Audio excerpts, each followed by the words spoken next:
Merci, cher collègue. Paul Molac a la parole. Merci Monsieur le Président. Mes chers collègues, j'ai bien peur que cette réforme, finalement, ne renforce le pouvoir de l'exécutif.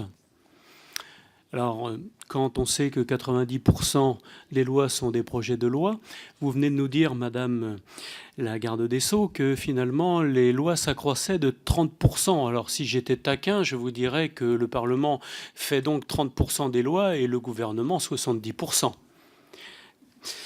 Et ce qui m'inquiète, évidemment, bon, il y a l'agenda, mais ça c'est plutôt pour le Sénat. Revoir la procédure, c'est vrai qu'il y a des longueurs, là-dessus on pourrait éventuellement avoir un accord. Par contre, sur la limitation des amendements, là je dois avouer mon trouble, parce que c'est bien une question prédominante.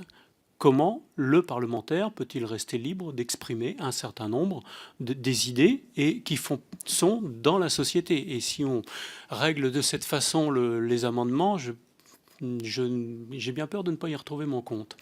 Je m'associe aussi à la question d'Hélène Zannier sur les opinions dissidentes du Conseil constitutionnel. Ça me paraîtrait de bon augure pour faire évoluer le droit.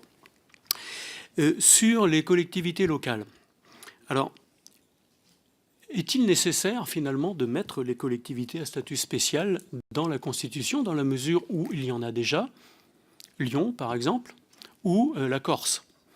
Deuxième chose, quand vous avez parlé de l'habilitation à déroger aux règlements et aux lois, là vous m'avez beaucoup intéressé, Madame la Ministre. Évidemment, il faudra voir comment, dans la loi organique, cela vient se mettre en place. Parce que mon collègue Jean-Félix Acquaviva a rappelé que la Corse avait normalement cette habilitation, l'avait demandé pour beaucoup et n'avait jamais eu de réponse ou des réponses négatives. Dernière chose, il manque dans cette révision constitutionnelle une promesse du président de la République, celle de la ratification de la Charte européenne des langues minoritaires. Et évidemment, je ne vois rien sur les minorités. Étant donné que je suis un minoritaire breton, cela m'inquiète un peu. Merci, Monsieur Molac.